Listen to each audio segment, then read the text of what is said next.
నాయనా సుయోధన, ఇక్కడ ఏమి జరుగుతున్నది? రాయ్, నీ పెళ్ళాన్ని వాడు ఎవడో లేపుకెళ్తున్నాడు రా. కలుదేరు. అయ్య బాబాయ్, నా వైపు.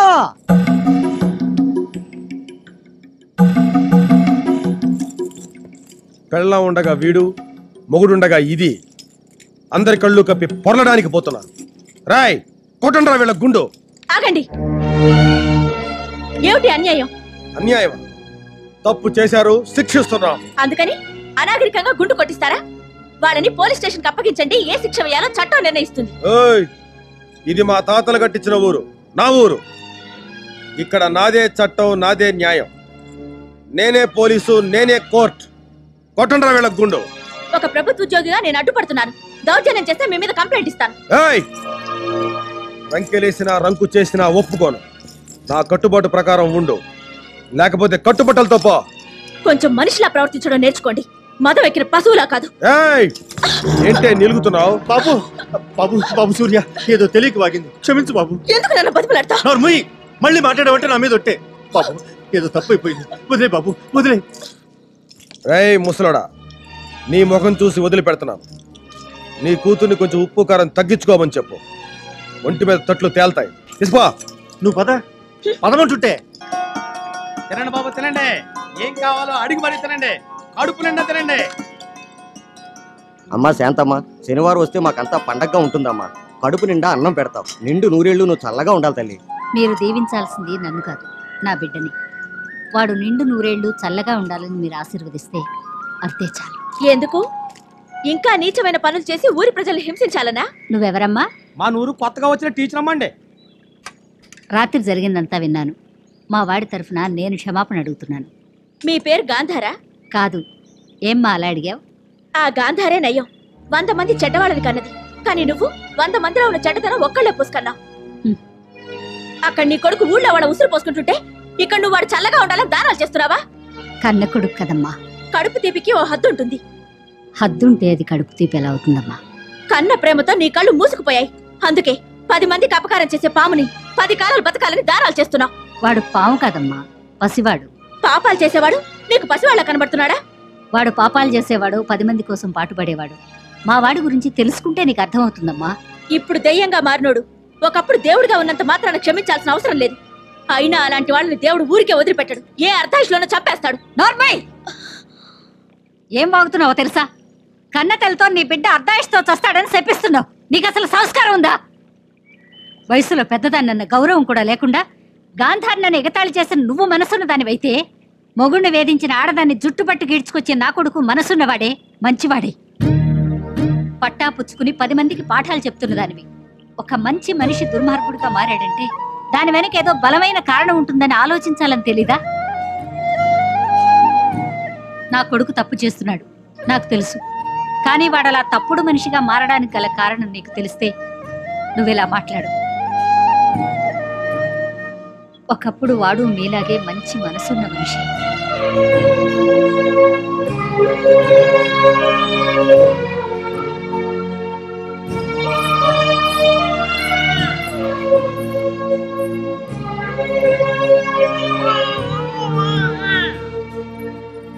నా గొరిట చూడండి, బాగా పండిందా? నా చూడండి సరిగ్గా కట్టవే. అడుగు మా తమ్ముడు చూడు. ఏంటమ్ములు? అట్లకి ఏర్పాట్లు బాగా చేసావురా తమ్ముడు, చాలా సంతోషం. అదేంటక్క, మీకు కాకపోతే నేను ఇంకెవరు చేస్తాను? ఇంకేమైనా ఏర్పాట్లు చేయనా? పెద్దబాబు గారు, పెద్దబాబు గారు, చిన్నబాబు గారు వచ్చారండి. అన్నయ్య. ఎరా చిన్న, ఎలా ఉన్నావు? బాగున్నా అన్నయ్య. నువ్వెలా ఉన్నావు అన్నయ్య? నాకేంట్రా.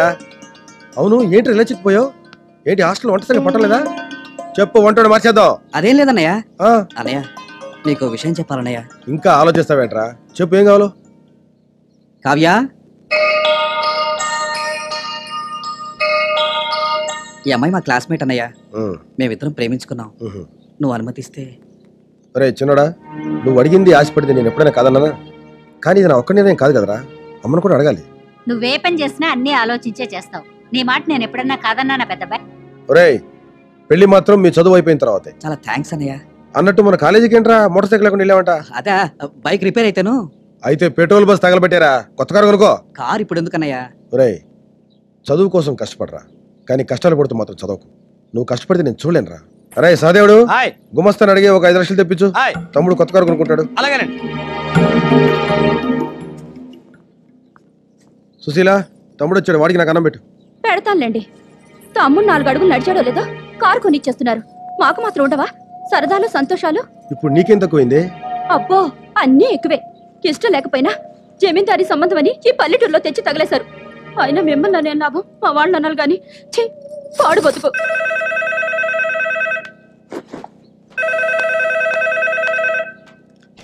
హలో సూర్య గారు, మీ తమ్ముడు హాస్పిటల్లో ఉన్నాడు. అలా? అవును, మీరు వెంటనే బయలుదేరండి.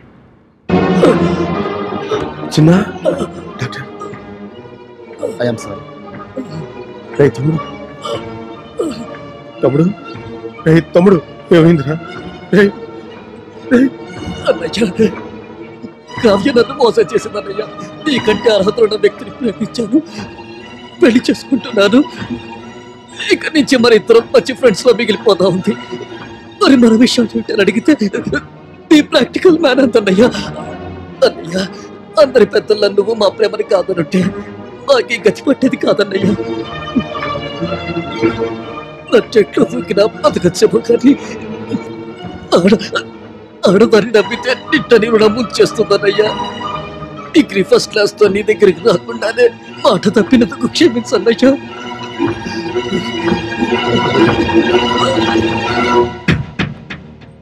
తమ్ముడు, తమ్ముడు, తమ్ముడు,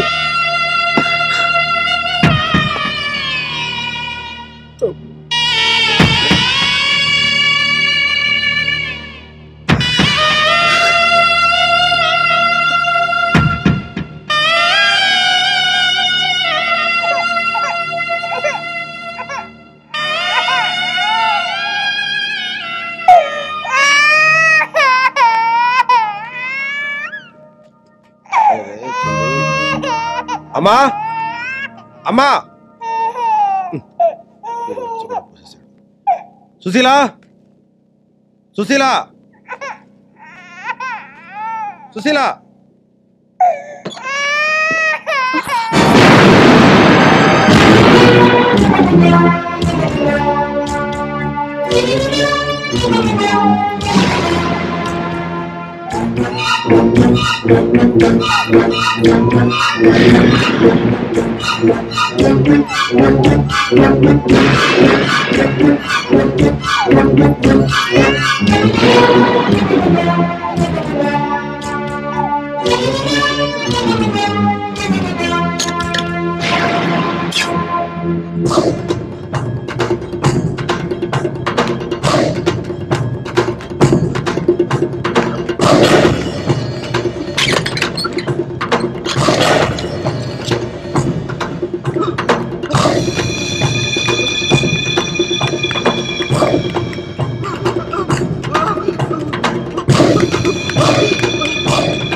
జరిగింది తెలియక అపార్థం చేసుకున్నాను. నన్ను క్షమించండి. మా సూర్యాన్ని మంచి మార్గంలో పెట్టి ఏయ్ ముసల్దానా, ఇల్లు వదిలేసి షికారులు మొదలెట్టేవేంటి? తినదరడం లేదా? అది కాదురా, నోరు మూసుకొని ఇంటికెళ్ళా. ఓయ్ అటెక్కడికి? ఆ వైపు శ్మశానం ఉంది, వెళ్ళడానికి ఇంకా చాలా టైం ఉంది.